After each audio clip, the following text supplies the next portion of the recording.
Am simțit și am vrut să iau lumânarea asta, suportul ăsta de lumânare cu inimioară. Poate pentru că tu te gândești la ceva sau cauți un răspuns și nu știu ce să faci într-o situație de iubire. Care iubire poate să fie relație de doi și nu obligatoriu de doi, pentru că nu e numai despre iubirea romantică în lumea asta. Și cu toate astea ai ajuns la mesajul ăsta cu un scop. Iar eu am pus intenția, am făcut rugăciunea ca de fiecare dată când deschid cu toată bucuria, curiozitatea și zâmbetul cardurile, fie ele oracol sau tarot, să fiu și mai pregătită și cu cuvintele la mine pentru a-ți transmite ție mesajele de care tu ai nevoie și pe care ai nevoie să le auzi aici și acum.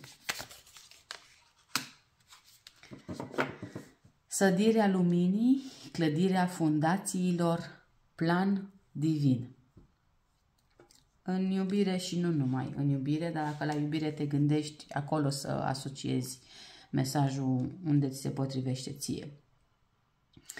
Sădirea luminii, clădirea fundațiilor, plan divin. Și dacă e vorba de a ieși dintr-o relație, asta face parte din planul divin. Pentru că de multe ori noi vrem să controlăm situațiile, dar lucrurile nu sunt doar cum vrem noi. Și să lași și să sădești lumină în urma ta în situația aia sau să lași în lumină omul, persoana aia, ca tu să mergi mai departe. Se aplică și dacă e vorba despre un loc de muncă, despre altă schimbare, să clădești altceva, să pui fundații noi în altă parte, să torni fundații noi în altă parte sau pe ceea ce tu ești acum poate pentru alte persoane, fundația n-a fost pusă bine de la început. Și când începi o relație, o colaborare, pe o fundație care nu este stabilă, lucrurile în timp se clatină.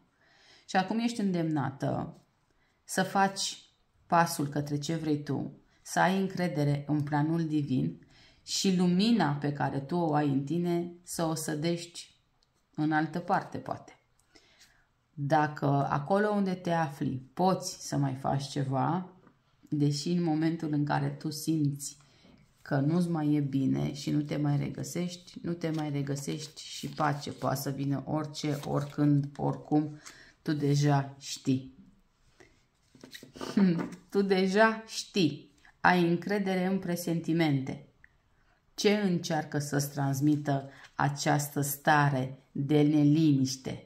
Deja tu știi, dacă te afli într-o situație de orice fel, tu știi în ce te afli. O situație generală de viață, o situație de doi, de loc de muncă, de parteneriat, de altcineva cu altfel de relație.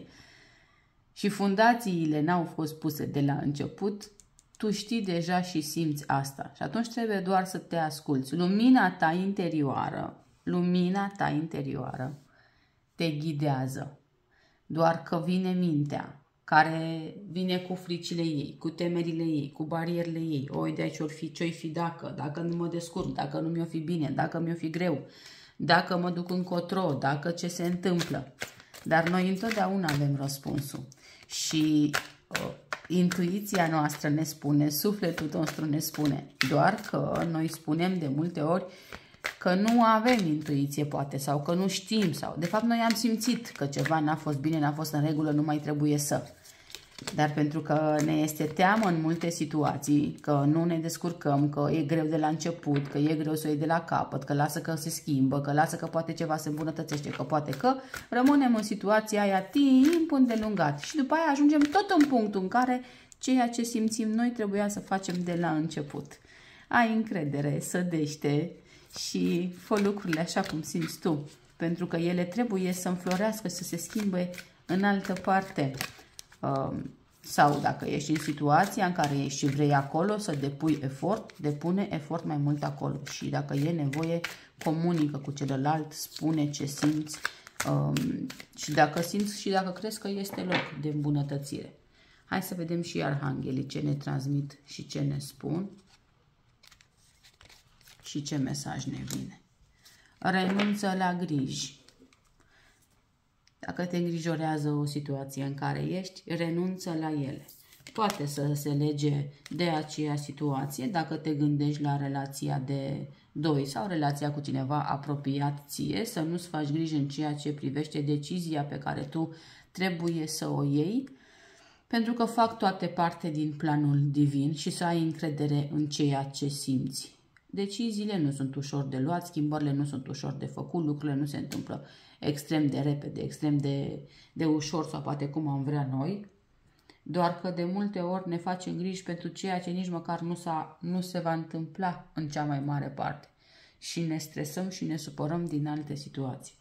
Nu te mai îngrijora, lasă să meargă gândurile negative, norii, negri, uită-te înapoi în tine, respiră, inspiră, expiră, poate te ajută să faci un exercițiu de respirație și să ai încredere în planul divin, că peste toate se va așeza lumina și indiferent cât de negativă este situația acum în care te afli, lucrurile bune vor veni.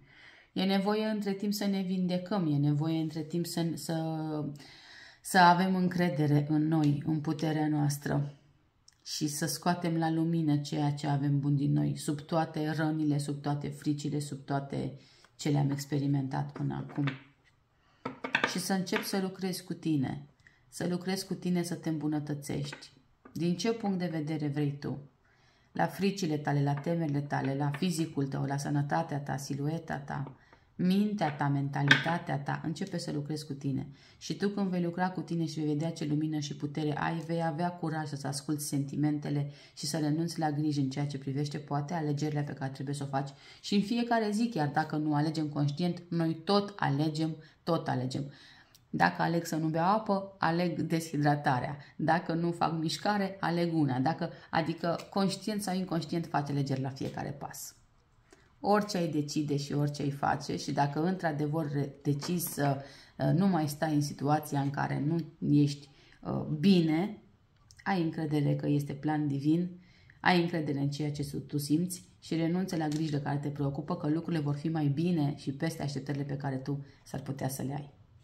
Să-ți fie de ajutor!